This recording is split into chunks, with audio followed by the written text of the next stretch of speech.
Good afternoon, everybody, and a very warm welcome indeed to the Hunan International Circuit in China for our coverage of round 18 of the Kumho FIA TCR World Tour.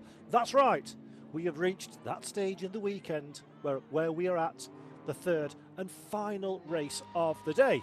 Race number 1 was good. Race number 2 was outstanding. Big question is, will number 3 beat and surpass expectation? The weather is a little bit colder than it was earlier in the day.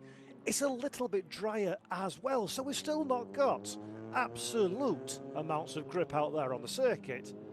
And it's certainly still going to be a big challenge for our drivers. We've got a bit of a different grid as well. Qualification was race number 1.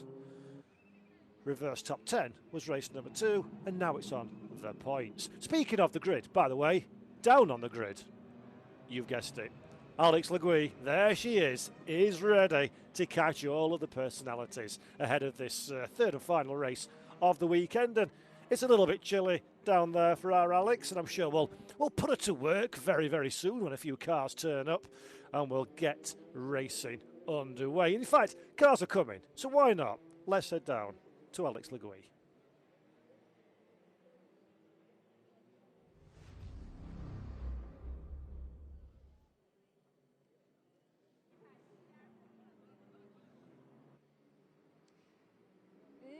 Everybody, hello, welcome to the grid of race 3 here at the Hunan International Circuit, ready for another very exciting Kumho FIA TCR World Tour race. Now, before we go into the grid walk, I just want to show you, yesterday we had a lovely experience. We took the drivers out to a place called the Zhuzhou Temple, and I believe we're going to have some images that we can show you. Do we have them coming up? Are they coming? Well, I'll tell you more about that in a minute.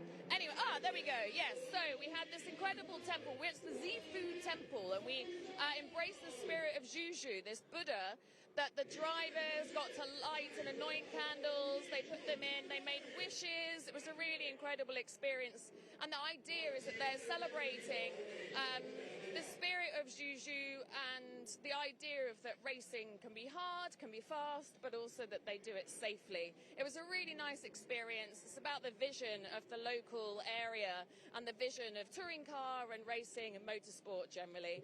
It was a really lovely experience, and Ma, being the local hero, was very much the person to watch. He came, he did a speech, the drivers had to repeat things back. It was a very good experience. Anyway, right, race 2 drama. So, Santi Urrutia, given that he had a torrid day in qualifying, he ended up P12, I think he started in, real disaster. However, due to penalties given, he then actually ended up on pole for race 2. However, poor old Santi, brilliant off the line. He had a great start. He had a bit of a tussle to and fro, dropped back a little bit, but actually managed to regain his pole, his top position. However, safety car, there was a lot of drama in race 1. In race 2, if you haven't seen it yet, you must watch it on TCR series. Lots of drama. Yellow flag, safety car comes out, bunches all the cars up together. Now, Santi Urrutia is, of course, in top position. Jan Erlache, by this point, has crept up. Little bit of team orders. Santi gives the place away so that Jan maximises points. More drama ensued. So poor Santi, I think, ended up in about P6 after penalties. Right. Race 3 is the cumulative points over the weekend, and that determines the grid of race 3. And so, therefore, Ted Bjork is now pole. Now, he is now 37 points behind the championship leader, Jan Erlache. And I'm hoping that we'll be able to get Ted out. Right beside him will be Aurélien Comte, who had a brilliant win in race 1, well deserved. It'll be really interesting to see what he can do off the line. We know that Aurélien is really, really fast. Right behind Ted is his biggest rival, but also teammate Jan Erlache. So let's find out from Ted what he thinks will happen in T1. Given that we know that you guys are a bit heavier, we know that Aurélien has pace, but Jan's right behind you. how do you envisage turn one to go? Yeah, but you know, it was so much action going on in the last race today, so we are all a little bit tired. So let's get into this race and see what it can offer, right? Race 2 was proper touring car racing, and in the press conference afterwards, it was really nice talking to Ted and hearing. Like, we love it, don't we, as fans, to watch a race like that and get the proper touring car spirit. And it was really nice to get your perspective and be like, I loved it. Yeah, you do, but if you can stay fighting fair, it was quite hard fighting and, yeah, some decisions afterwards. But touring car racing is that we want to give it all and just, you know, use the cars. Fast battles, but be safe. Right, okay, good. Prep, zone, mindset, solid? Everything is fine. You know, families with me, all the best to you at home, all the ones following us, and no, it's fine, I'm fine. I'm really looking forward to it. Go on, Teddy, this is an important race. This is an important race for Ted. Be very, very interesting to see what he can do. This man here is not going to make it easier. Right, well, we might come back. We've spoken to Jan a lot. Let's head over around here because Will... So he's come into this weekend. He's replaced Josh Buchan, who was unable to do this weekend for other reasons. Where is he? Oh, my God. What is it with these boys and their bladders?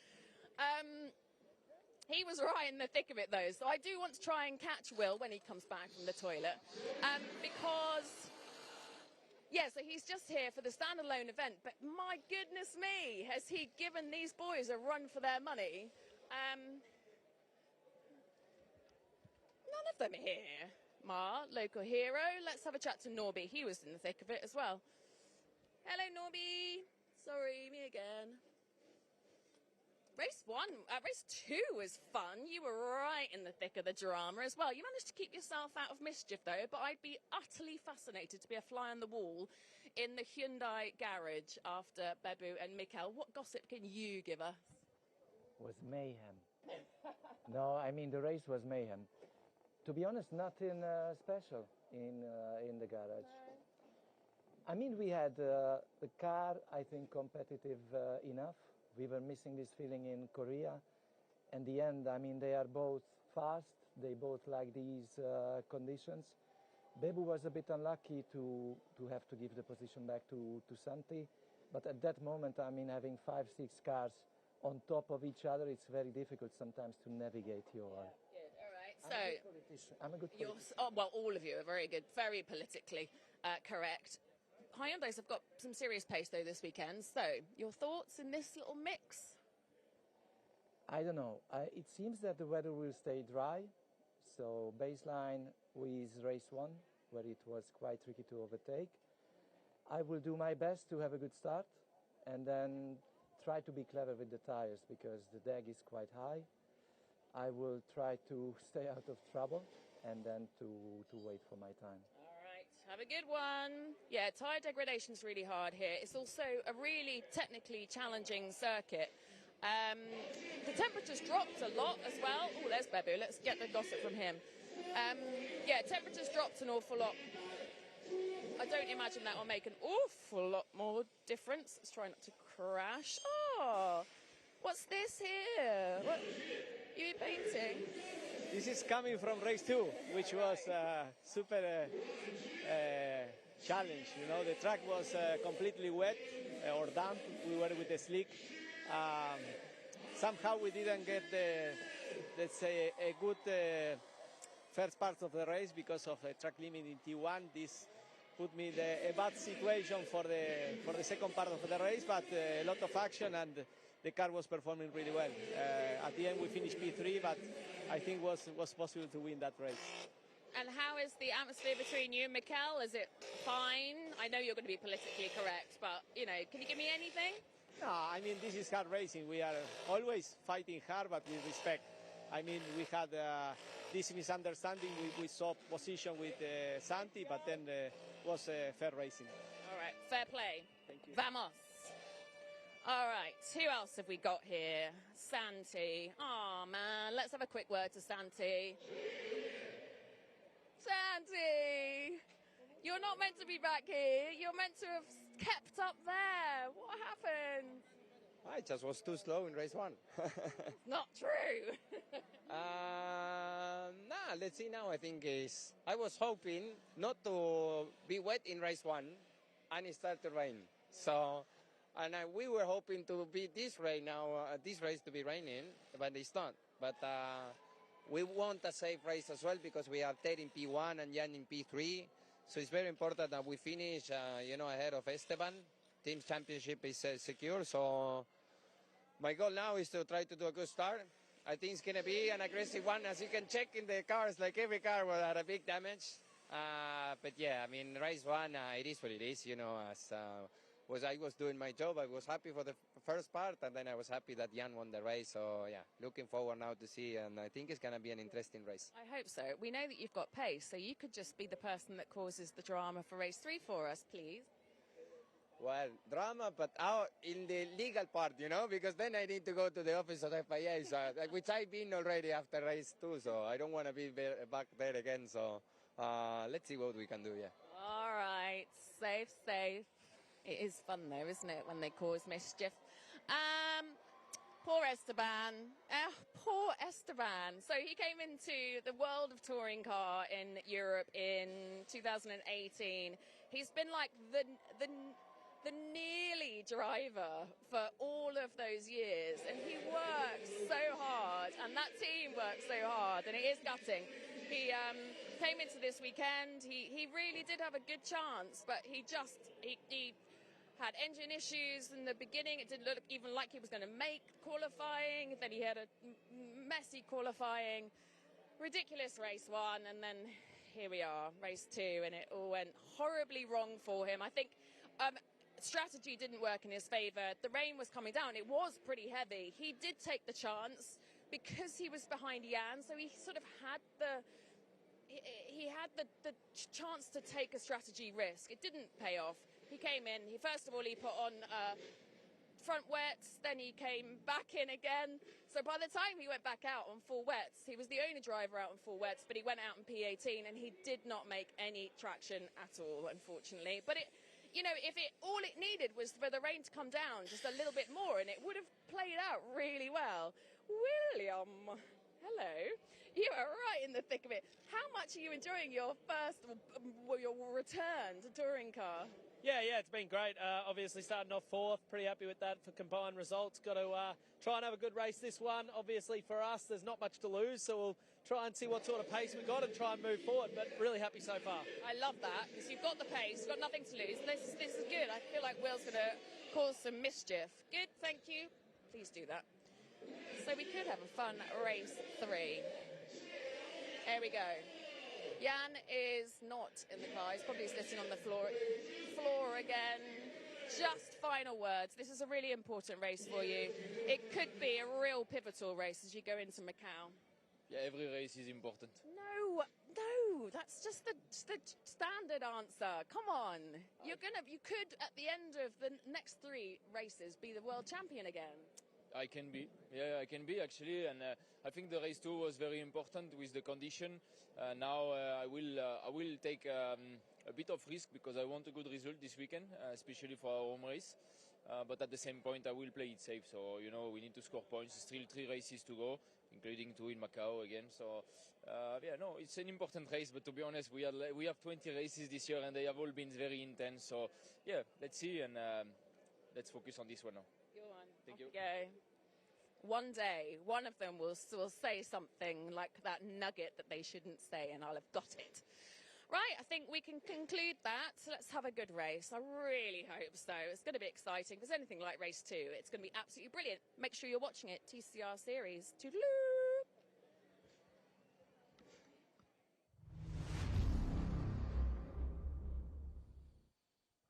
Alex Le Gouy down there on the grid. Paul Jeffrey up here in the commentary box. And hello to you all.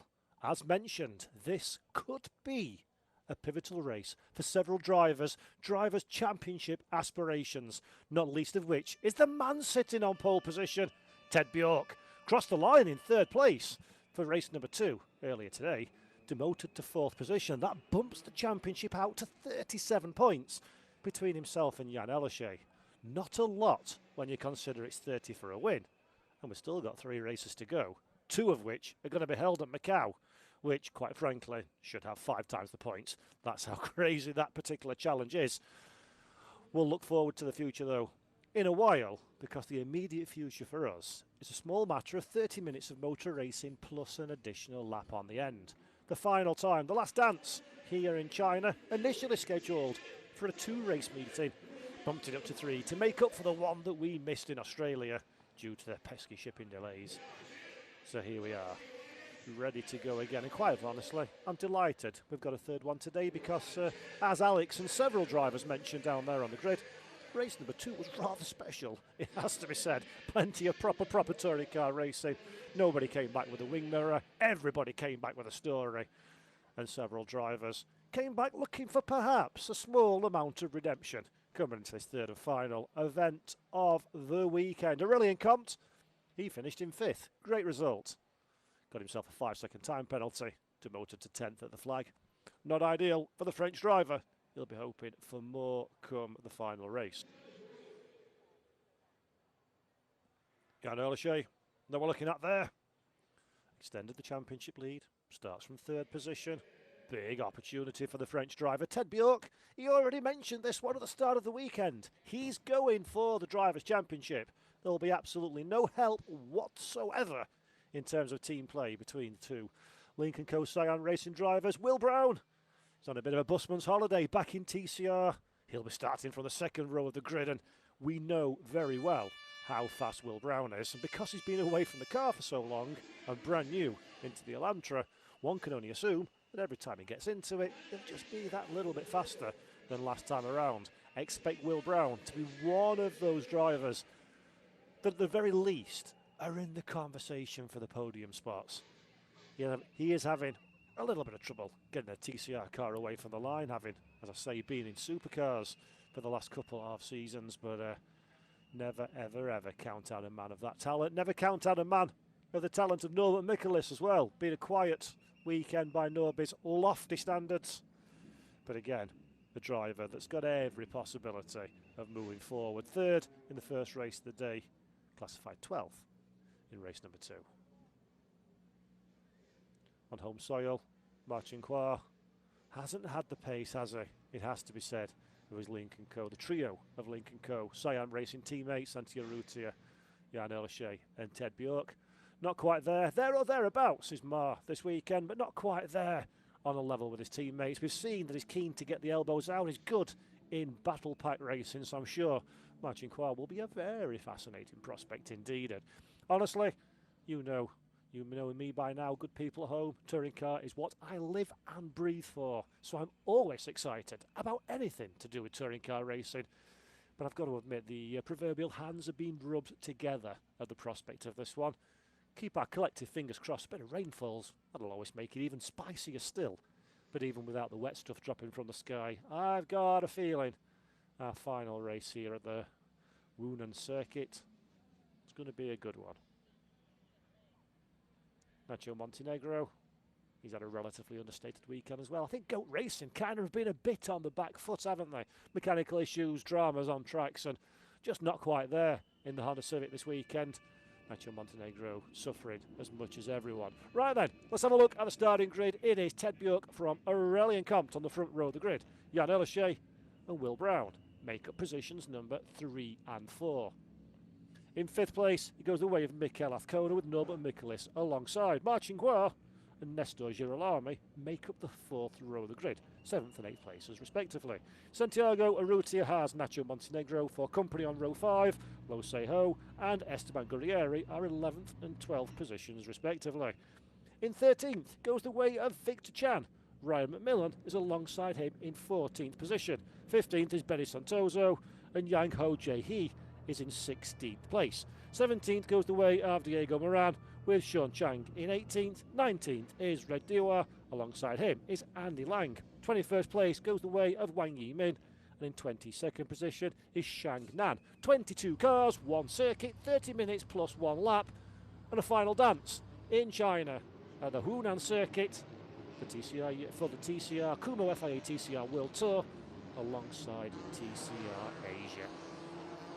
You can see for yourself with your very eyes. It's a little bit darker, it's a little bit danker out on circuit. The temperature has most certainly dropped in terms of air temperature since we had race 2 a little earlier on this morning. But it's still dry. That's crucial. The circuit's not given up a great deal of grip. I think it's fair to say over the course of the weekend that we've been here, we've had a bit of bad weather, we've had a lot of low temperatures. It's that time of year, isn't it? So there's not a great deal for the Kumho slick tyres to grip onto around this 3.774 kilometre track. And with a little bit lower temperature, a little bit of the light starting to fade as well, not only do we have a pretty visual, we also have a not insubstantial challenge for our World Tour drivers to overcome. Who are the big ones to look out for then on the grid? Well, of course, as mentioned, this is a grid made up of the cumulative, that's a hard word to say, points total between qualifying, race 1 and race number 2. So, theoretically, we should have the fastest to the top and the slowest to the bottom. In reality, not quite like that one. Gurrieri, as we say, started 12th, has ground to make up. Mikolov, Cohen, Noble, Nicholas 5th and 6th. They'll be hoping to salvage a little bit of something. Santia Rutia down there in 9th as well will surely be hungry to etch his name into the history books as well with a good result here in China. So lots of drivers relatively out of position. The likes of Jan Ehrlichie starting down there in 3rd, thinking strategically, mentioned on the grid to Alex Legui, thinking about the big picture, the championship, and getting himself to Macau in a comfortable spot. Will that make Ehrlichie vulnerable? Often when you're on the defensive, when you're on the protective, when you're kind of, I don't want to say second guessing, but you're trying to project forwards what might happen if you do a certain action, that often puts you on the back foot as a racing driver. That often gives you, it takes you away from the muscle memory, from the natural ability of driving the car. And you know what it's like when you think too hard about something. That's usually when, like a magnet, you attract all of the problems in the world. So Jan Ehrlichie most certainly does not have a simple task ahead of him, especially because there's a couple of Hyundais headed up by the mightily impressive, pressure-free and no responsibility on his shoulders, Will Brown in 4th. Frederick Valen looks like a man that has a lot of stress on his shoulders. Nothing the team can do now. It's such a feeling of sort of powerlessness when you work for a team. When it comes to race time, you've done everything you can to get your charge on the grid in the best way possible. And when it comes to this moment in time, there is nothing you can do. It is all down to the nuts behind the wheel, as they say in motorsport. It's all down to the drivers to make or break the collective efforts of their team in the space of just 30 minutes.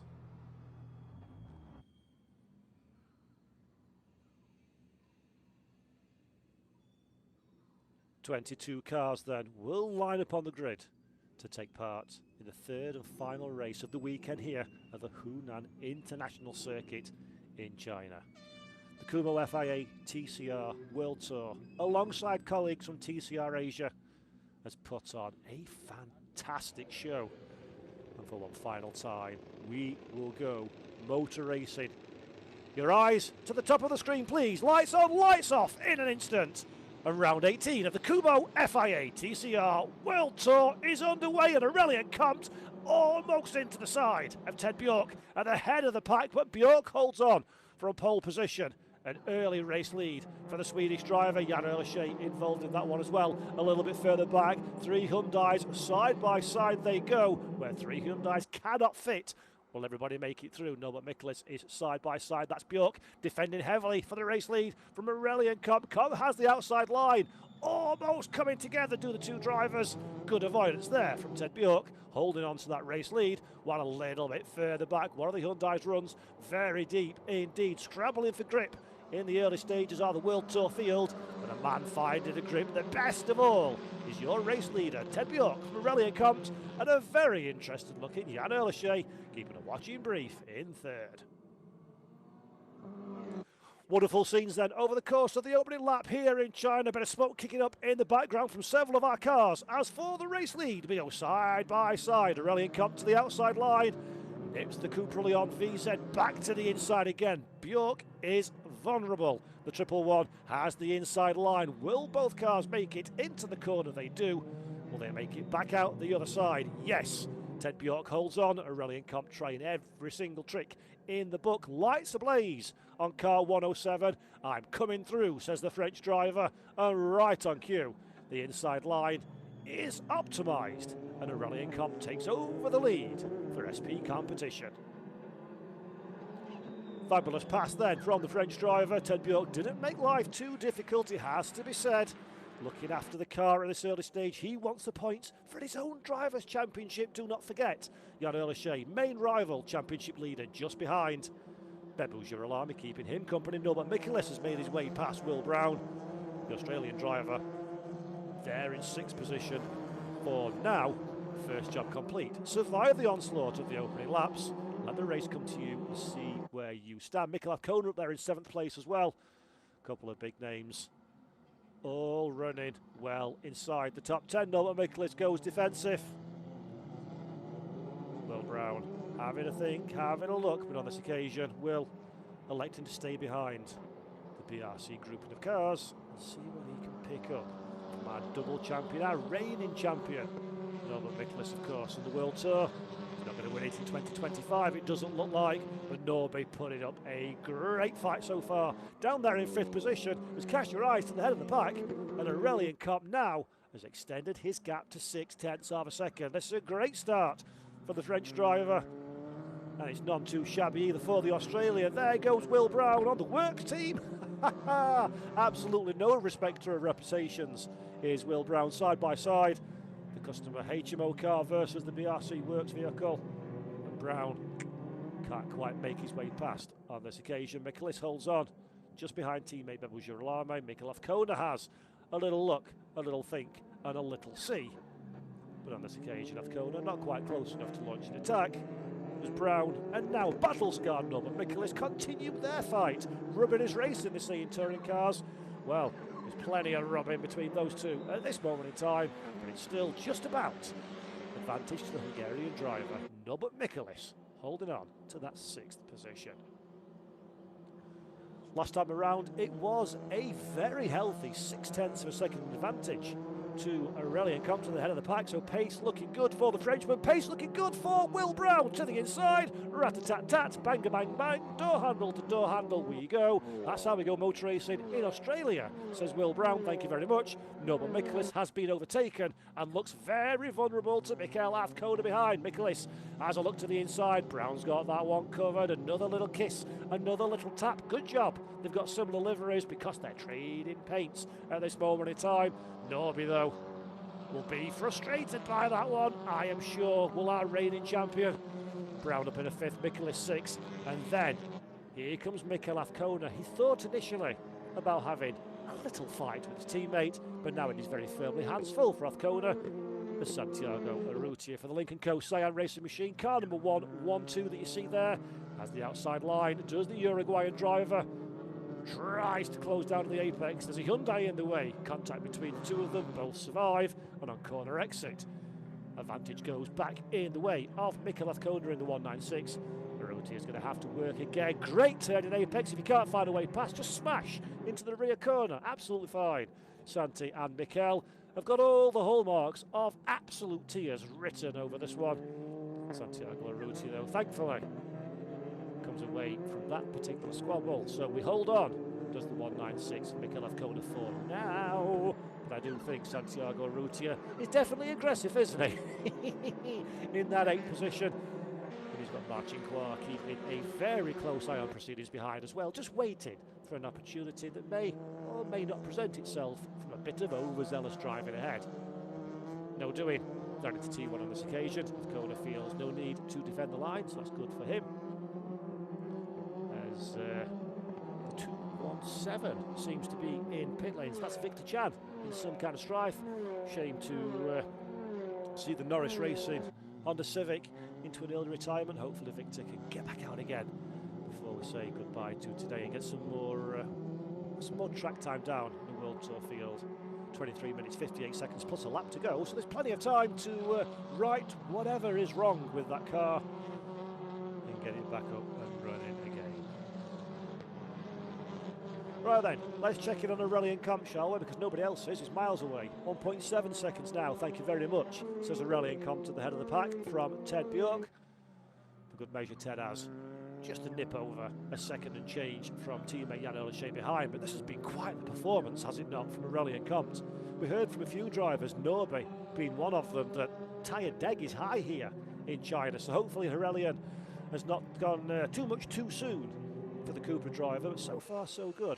Very, very nice indeed. And there is, unfortunately, Victor in pit lane. That car looking like it's seen better days, doesn't it? The Honda definitely not going any further anytime soon. Not at all. Like Will Brown, who seems to be going very far, very quickly indeed. Look at this one, the 301 climbing over the back of Girolamo. Be careful, boys. Goodness gracious me. Wouldn't be able to slide a piece of paper between those two, would you, through the final corner? And Will Brown, by about half a nose, has the advantage. Will he get it done? Yes, he does, before we get into the braking zone. And once again, our TCR Australian colleagues come over here and show us they're a very handy bunch of drivers indeed. Josh Buchan won a race at the Indyspedium last time out. Couldn't make it to China. Prior commitments. And you think, well, anything's going to be a downgrade from Josh surely. Yeah, bring Will Brown in, just as good, doing just as good a performance. Absolutely amazing stuff for the reigning Supercars champion. But they're in fourth position, and crucially for him, ahead of all three of the BRC Hyundai and Squadra Corse cars, which are here full time. Very impressive for team and driver as well, it has to be said. Right then, let's take a chance and have a little look at some replays at the start of this race. So off of the line then. It is dry, there is no precipitation, but grip is somewhat reduced for our field. Several drivers having a bit of a tardy getaway from the line initially, and then for the charge down into T1, plenty of grip outside and inside, gave multiple choices of line for our Kumho FIA TCR World Tour field, and thankfully, gratefully, the vast majority of the 22 cars made it round without too much drama for the opening few corners. Riding on board here with Norbert Michaelis, this is the 105, the Hyundai BRC-N Squadra Corse machine. Wonderful launch off the line. There's Will Brown to the left-hand side, 3 wide, coming down into T1. No tentative signs whatsoever from Norby on the brakes. A lot of commitment and a lot of bravery down into the first corner. Not a great start for the Honda away from the line. That's been a reoccurring theme, hasn't it, over the course of 2024 and 2025, it has to be said. And there is contact with Guerrieri as well for good measure, something you want to avoid like the plague. Then we have a look at Aurelian Compt. Not content with sitting behind Ted Bjork, no respecter of a man that's going for his own Drivers' Championship. Aurelian Compt liked his win from race 1 and wouldn't mind a second one for the collection. Will Brown, he's not quite in contention for wins because he hasn't sat in a TCR car for a couple of years. You would absolutely not be able to tell. The 301, the Australian driver, perilous in these opening stages, finding grip where others could not, despite a little love tap to the BRC squad.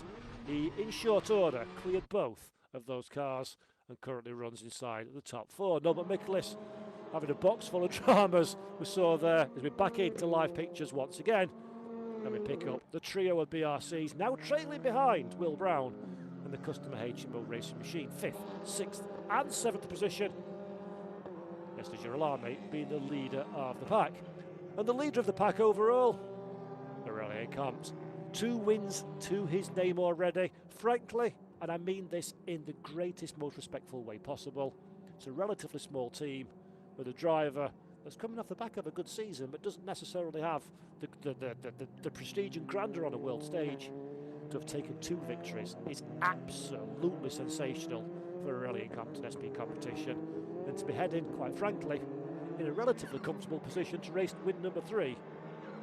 Just sensational stuff. Real good season for Aurelian Compt, no matter what happens from this point onwards. Difficult season for BRC, and I think this weekend just about sums up their year, doesn't it? Not quite the pace there. You don't expect to see Bebu Girolamo, Norbert Michaelis and Mikhail Koda squabbling over 5th, 6th and 7th position. Oh dear. And you don't expect to see a Goat Racing Honda Civic sat in the middle of the road, not moving anywhere. That is Nacho Montenegro. Thankfully that car's running. Well played, Nacho. Can he get it out of the line of fire, though? That looks to me like the final corner, and I think that might be all she wrote for Nacho Montenegro's race and for that GOAT Racing Honda Civic's participation in this one. If I am correct in my observations, and frankly, that's rare, then we're probably going to get a safety car intervention as Red Dewa. But we have a look there in the Hyundai. Seems strange, doesn't it? Not seeing it in the works Hyundai colours. Red Dewa out on track as well. No safety car has been called just yet. So whatever's befallen Nacho Montenegro, oh, he's out of his car, so it's not going anywhere. And yeah, that's got to be a safety car. That's a live race circuit, not an access road behind. And yep, there we go. Safety car on my timing screen has been called. So for reasons as yet undetermined, sadly for Nacho Montenegro, a disappointing weekend comes to an even more disappointing conclusion. And the Argentinian driver pulls off into retirement to mark what has been a thoroughly unsatisfactory weekend. 11th in race 1, 8th in race 2, and a DNF did not finish in race number 3. Is not what you travel all the way to China for.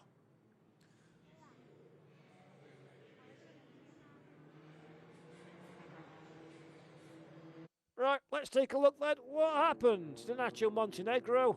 Well, you don't need to be an extraordinary engineer to know that that is not a wheel that's pointed in the right direction. Now, whether that fell off or whether that was encouraged to go that way, I don't quite know. But the end result is exactly the same, with 3 wheels on your wagon, and one of them trying very hard indeed to liberate itself and become somebody's new coffee table in the crowd. Right thing to do, Nacho Montenegro. Pull the car off at the first safest spot, and let's get everything tickety-boo before we go motor racing once again. I suppose it'll be a great time, good opportunity. I do like to do this one, to shout out the marshals and thank the marshals for all the great work they do to get us back up and running.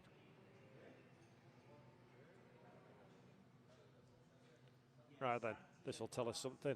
Let's ride on board with Nacho Montenegro, see what went wrong. So here we go then, we're with the Argentinian driver.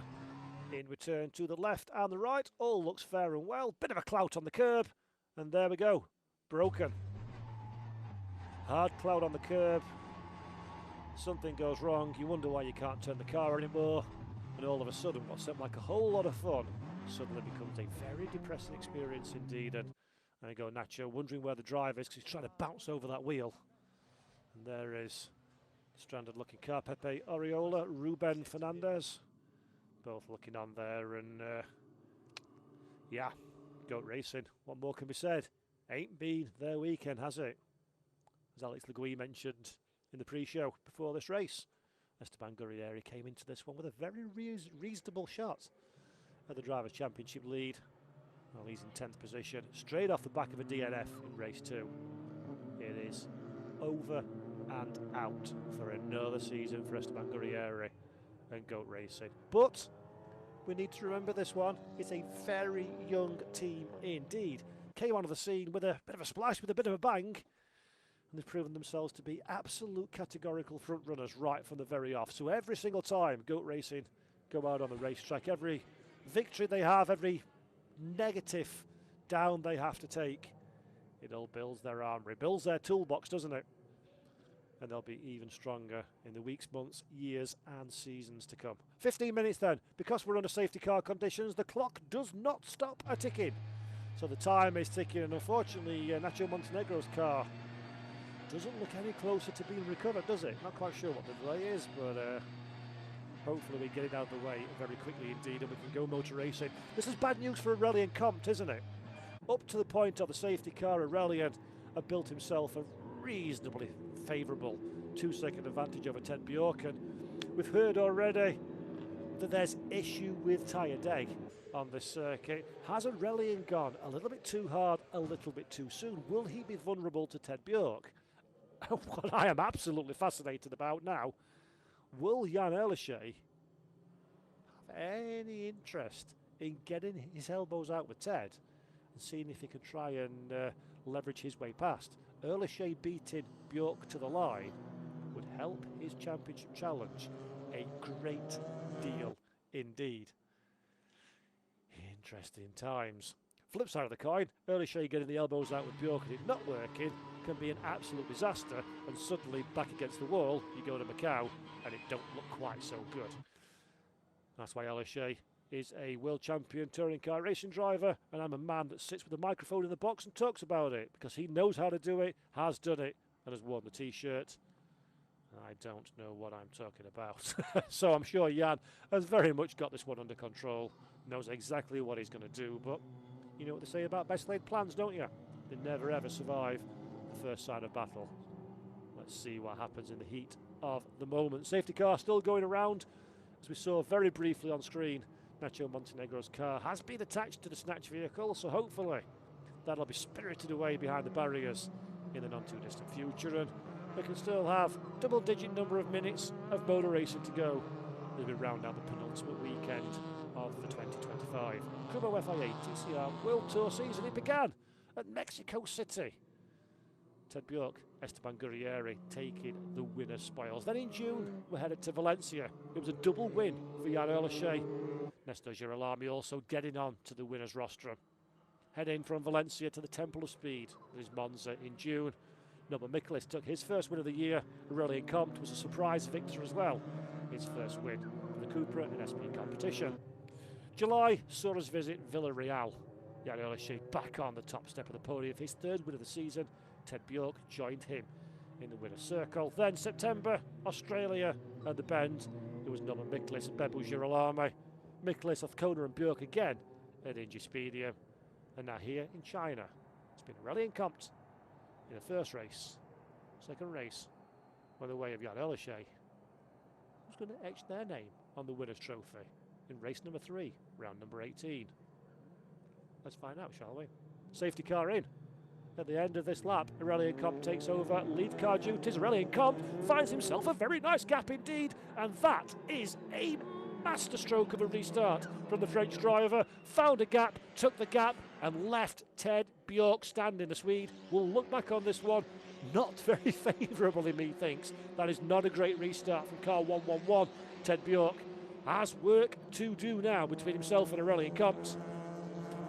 I dare say it's going to be quite the challenge for the Swedish driver to make up those few tenths of a second, especially with Jan Aleshe chomping at the bit behind, trying to find a way past. Anybody else? Movers and shakers. Red Diwa is in pit lane from 19th position. That's unfortunate for Red. He's out of this one as Jan Aleshe goes defensive. Will Brown could do the championship a world of good if he can find a way past Jan even, because that will of course close the points gap between himself and Ted Bjork and make it even more attractive for the season finale at Macau. Will Brown, he'll have absolutely zero interest, knowing Will, about who's fighting for championships. Won't care one jot about the difference it will make. He'll just be all guns blazing for himself and his team. He'll try and get on that bottom step of the podium, take some silverware away from his return to TCR, and quite frankly for Will, he deserves absolutely nothing less than that one. Been a great return to the championship for the inaugural TCR Australia champion, the reigning Supercars champion in Australia as well. And that's a pretty damn impressive job, isn't it, to win the Supercars? So well done, Will. Great stuff. 10 minutes and 15 seconds plus a lap then on the books. Aurelien Comte picking up where he left off. He's managed to eat that gap out just over a second, and if we had any kind of stupid overtaking trickery, I'd be able to say it's outside of the DRSO, but touring cars, we don't do things like that. We build cars that you can race to start with. And it's good stuff then for Ted Bjork. Second position, that'll help his championship charge. I think he would have liked the win, wouldn't he? But it just doesn't look like anybody's quite got the pace of Aurelien Comte at this moment in time. Last time over the line, 46.3 for Aurelien, 46.4 for Ted, 46.8 for Aleshe behind. So we're only talking tenths of a second. It's only fractions of a second that we're speaking about, but every tenth that you can find is a tenth over the car behind, and a little bit more satisfaction and comfort in extending that race lead. Will Brown still following Jan Aleshe, looking a little bit reserved at this moment as Will. Not energising the car and the tyres at this stage. Doesn't want to move about too much on that Kumho rubber. Just keeping everything nice and under control. Observing where the Hyundai is quick and where it's weak relative to the Lincoln Co-Cyan racing machine. Observing where Aleshe is strong as a driver with a setup, where his potential vulnerabilities may lie. And all of that knowledge is getting computed at speed by Will Brown, ready to be exploited sometime between now and around the next 9.5 minutes, when we'll draw to conclusion this final race of the weekend, round number 18 of 20 for the Kumho FIA TCR World Tour, the bonus round, some might say, the race that never was.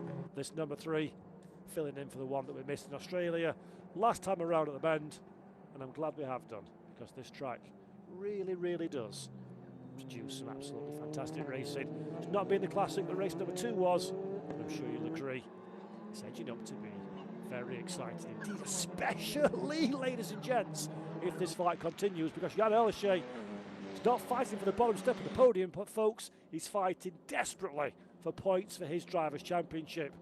3rd place pays out 22, 4th 20. It's only a 2-point deficit. World Touring Car Championships have been decided by less than that in the past. You do not leave points on the table. Andy Prio always used to preach that mantra back in the day. If you see a point, you go for it. You don't want to lose the title by a single point and realise you left it up for grabs. And that's exactly what Jan Elysée will be trying to achieve by holding on to that 3rd position. But how much risk does he want to put in against Will Brown? And how hungry will the 27-year-old Australian driver be to put the cat amongst the proverbial pigeons with his French rival ahead? Winding their way through 2 distinct battle packs now, isn't they? Aurelien Comte has checked out once again at the head of the pack, 1.3 seconds now. Bravo, Aurelien. You don't find 1.3 seconds on Ted Bjork very often, unless you're in a car and he's walking.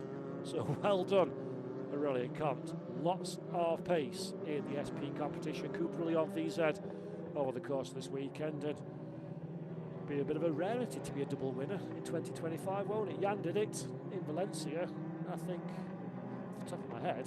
Now Esteban did it, of course, in Mexico City as well. Not many double race winners. What are we seeing here? We're seeing a car go into a space where there is not room for a car, and then contact happening. That, of course, is the 288, the RevX racing car of Sean Chang, and he made contact with the Zen Speed machine of Shine Nan. Both cars survived, both cars still on the racetrack, no significant dramas. They continue to circulate as if nothing happened, apart from a couple of red faces. That damage is not looking any better, is it? On the side of Norbert Miklas's machine, side split to the skirt, courtesy a little bit of contact with Will Brown earlier in the race. It's tried to work its way loose over the course of the last few laps, but it's been a little bit reluctant, staying on there at the moment. I dare say the Hyundai will be appealing greatly to the stewards of the course, saying, don't worry about it, that piece of car is not going anywhere. It's not a danger to anybody, and Norby so far protected is the meat in the sandwich, the meat in the BRC sandwich. Is Norbert Miklas, got his teammate Bebu Girolami ahead, Mikhail Koda behind. They don't really need to worry too much. Teams Championship's over and done with. That was wrapped up already by Lincoln Kosayan Racing. Drivers' Championship is mathematically out of the question now as well, so no real need to worry about maximising the team score. And there we go. There's the bit of bodywork. Separated itself from the underside of Norbert Miklas's car. Caught the man out. My surprise, it has to be said as well. He's now bereft of bodywork, but also sheds 3 positions as he gathers the car back together. Norbert drops down into 9th place. That allows Athkoda up to 6th, Santi Urrutia and Marchingwa up to 7th and 8th respectively.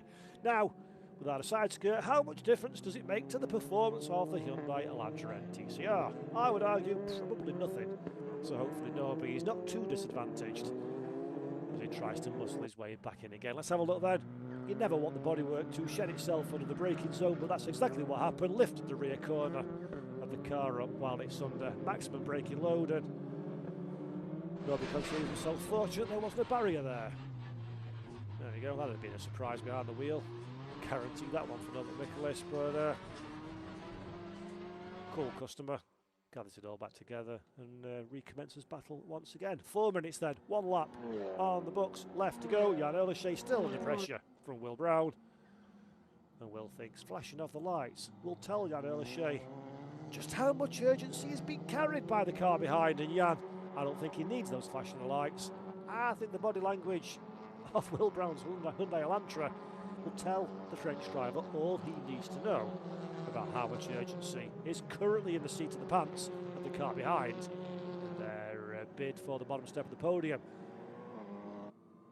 Still the fastest car on track for our lead bunch of drivers in Pirelli and Compt. Last time around it was about half a tenth of a second. 1.3 now is the gap to Ted Björk.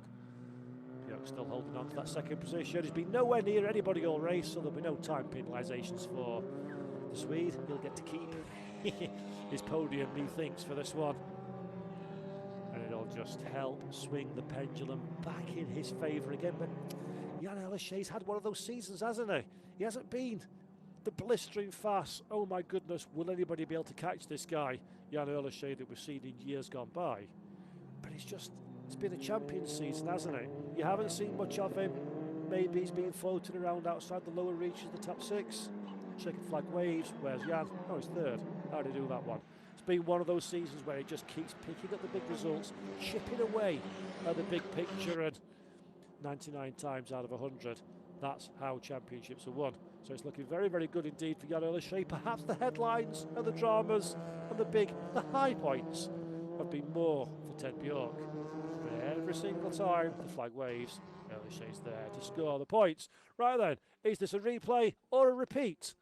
I'll leave that one for you to decide.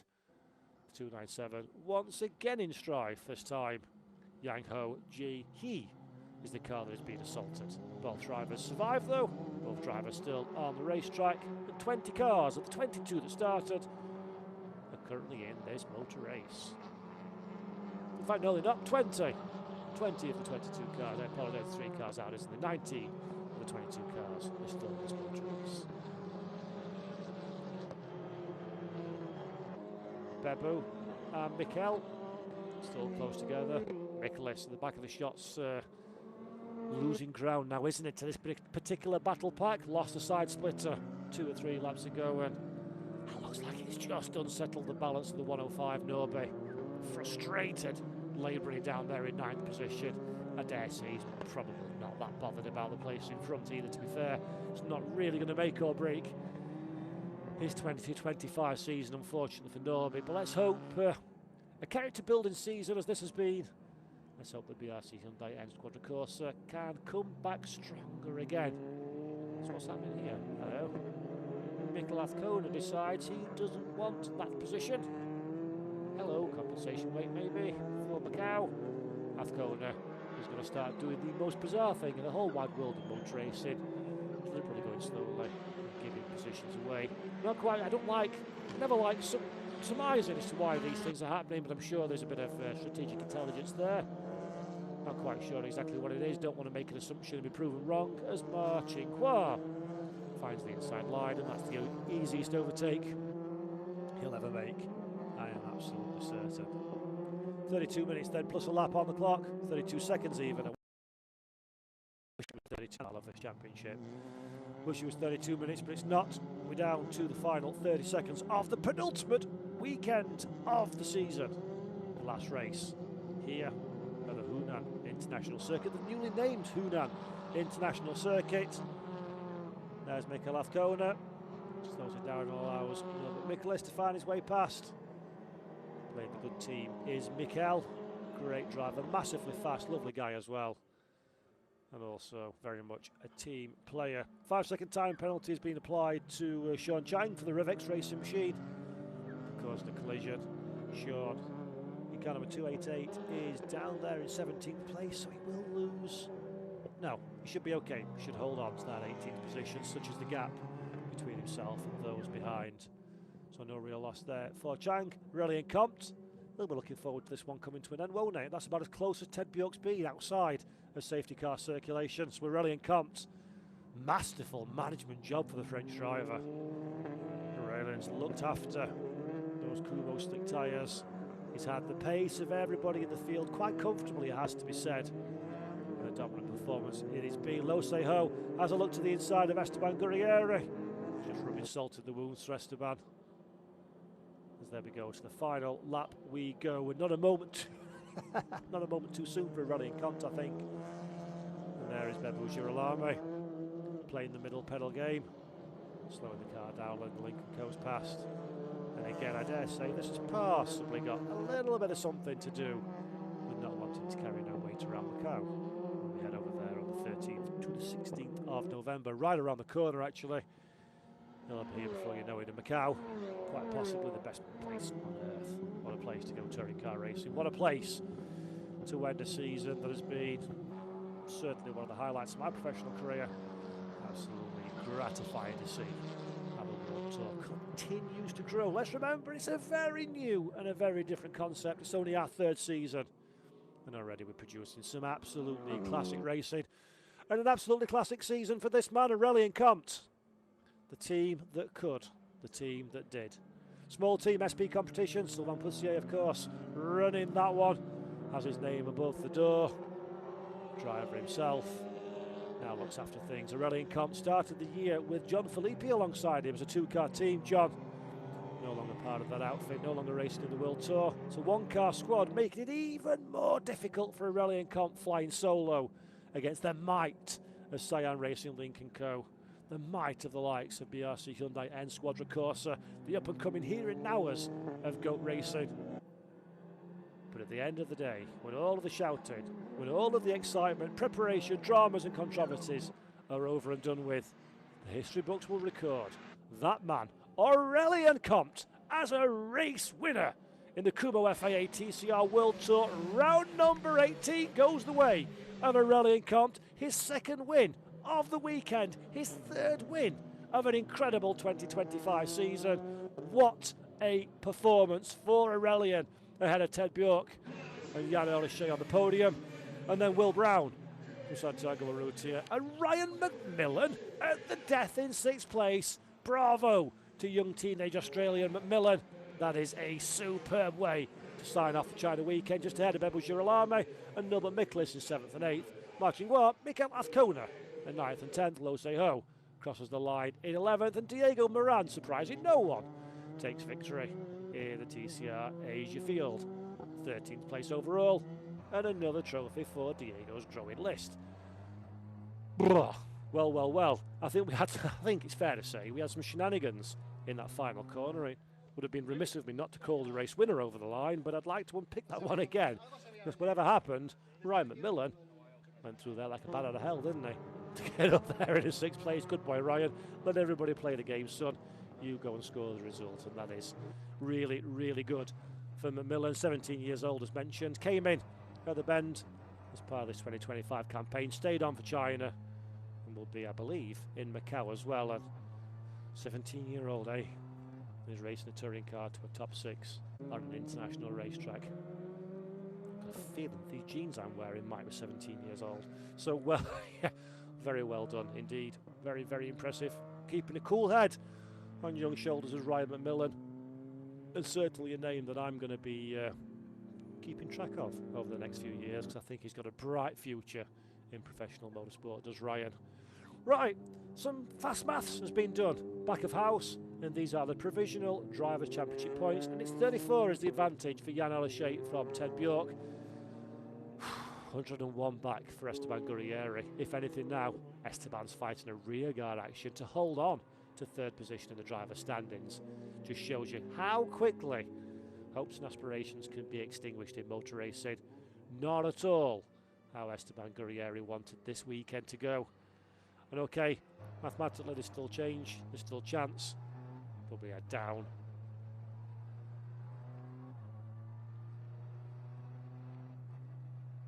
Title, and they are Jan Olyshe or Ted Bjork, both of whom are former world champions in touring car, both of whom are absolute superstars in the World Tour. Either driver that wins the title will be more than deserving of taking those crowns, and I'm here for every second of the action. Can't wait for it to unfold over the course of the Macau weekend in a couple of weeks' time. But right now, I can't wait to see just how cheerful a man who's won 2 races at world level responds to this one. Aurelien Comte, I've got a feeling he's going to be overcome with emotion. But my goodness me, when that all settles in, when he's sat back in his hotel room tonight, maybe with a refreshing beverage down his neck, he's going to look back on this one and think, I've just won 2 World Tour races the same weekend, 3 in the season. Absolutely elite stuff for Aurelian Compton SP competition, and they will be delighted with that one. Ted Bjork, workmanlike performance there from the 111.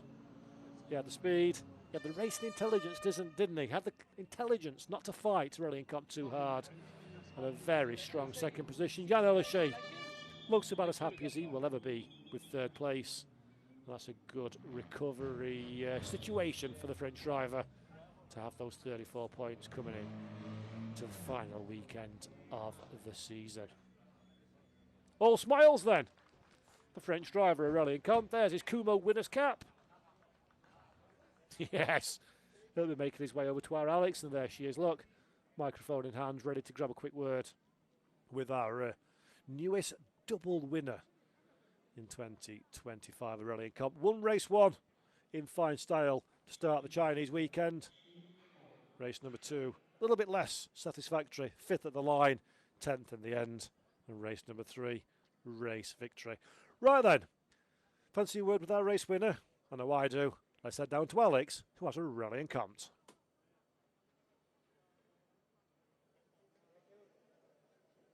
Oh, Aurelian, you've done it for SP competition yet again. What an incredible race. And what a weekend this has turned out to be for you. Yeah, this is a fantastic weekend. Shame for the race too, but that's it. And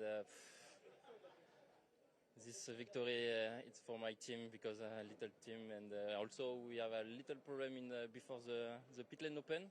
So yes, the victory for the mechanic. He repairs the car just limit of the pit lane.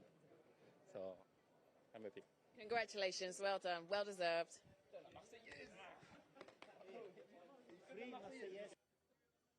Look at that camaraderie against the 2 French drivers as well. Jan Ellershey up there to pay tribute to a great drive from Aurelian Compton. That's interesting, isn't it? They had a mechanical just before the start of race number 3. Managed to get it fixed, and whoever did that one's going to feel rather good about themselves, I dare say, for the rest, probably all the way through to Macau, to be perfectly honest. Great, great stuff. And here it is again, provisional results for race number 3 here at the Hunan International Circuit. Aurelian Compton, Ted Bjork, Jan Ellershey are the top 3 finishers. Will Brown, Santi Urrutia, Ryan McMillan, 4th, 5th and 6th. Bebo Girolami, Numa Mikolas, Marcin Guar and Mikel Azcona, rounding out the top 10. Of course, usual caveats apply, as always, to a live motor race that's just finished. There's always stewards and technical investigations to be had.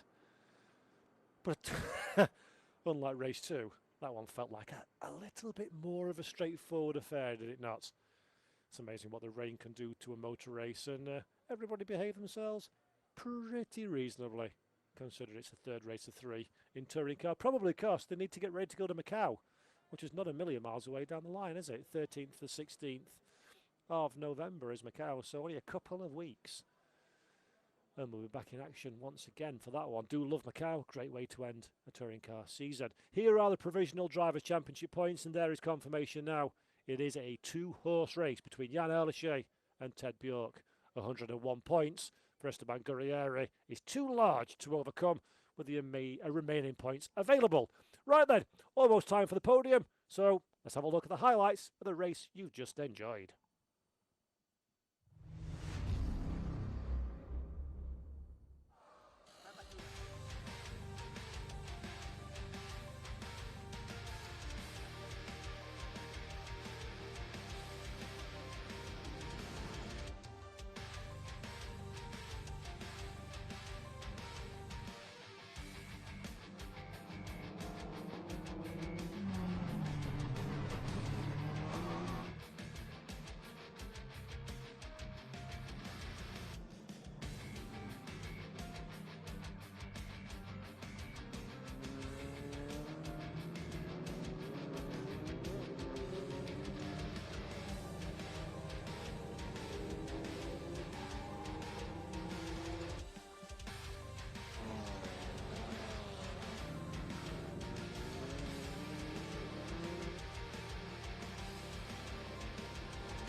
race 3 at Hunan International Circuit for our Kumho FIA TCR World Tour. Please put your hands together and welcome our boys onto the podium. From Link & Co. Cyan Racing, it's Ted Bjork. Whoop, whoop.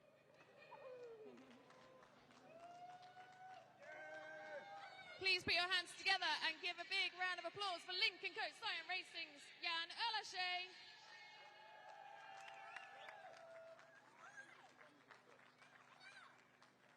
And on the top stop from SP Competition, once again, it's Aurélien Comte.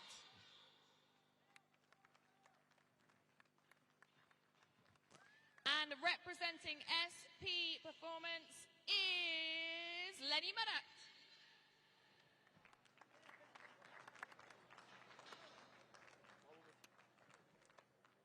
And now for the national anthem of Aurélien Comte.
Now for the trophies that are presented by the Head of Strategic Expansion of the FIA, Anaïs Saïd, presenting the third position trophy to Link & Co. Cyan Racing, Jan Erlache.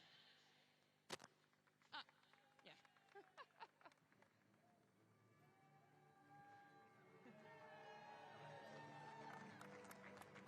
Presenting the second position trophy to Link & Co. Cyan Racing's Ted Bjork.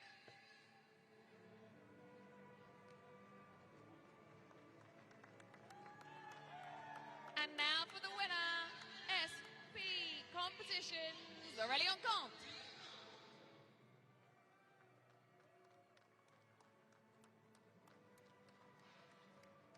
And the representative of SP Competition is Lenny Marat.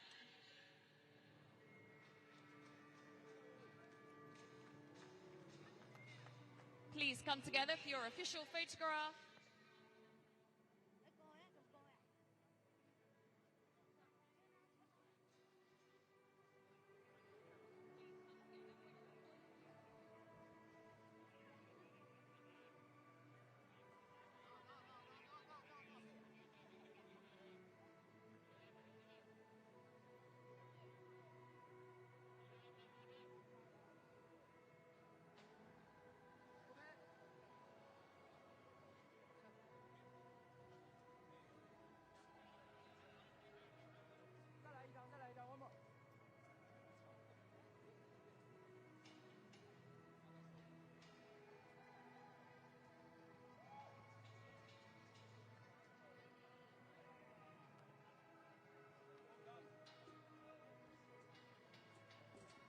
Grab those bottles.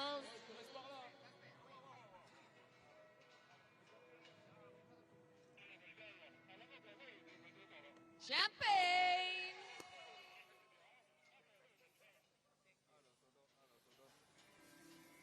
There we go then, the Kumho FIA TCR World Tour podium.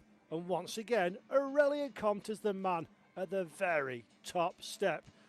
The happiest man for sure in the field, 2 race victories and an absolutely dynamite performance. Jan Elyshe third, Ted Bjork in second. The TCR Asia podium will be happening. We're not going to watch that one though.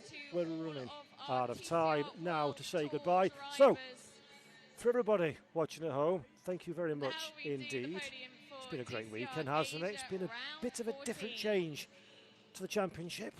We've got two drivers still in it now, Jan Elyshe and Ted Bjork, the only two in mathematical contention. 34 points is the gap between the two of them, and only one weekend left to go. Macau, the streets of the gear circuit, are an incredibly difficult challenge in a touring car. We know Ted Bjork's fast there. We know Jan Elyshe's there. The 2025 driver's title is set there to be a classic. From everybody here then, at the Hunan International Circuit, I hope you've enjoyed the racing. 3 races have been incredible. 3 incredible victories. 2 for Aurelien Comte. And from myself, Paul Jeffrey, this year has been an honour and a pleasure. Thoroughly enjoyed it. And we dance for one final time in Macau. See you in 2 weeks. Take care.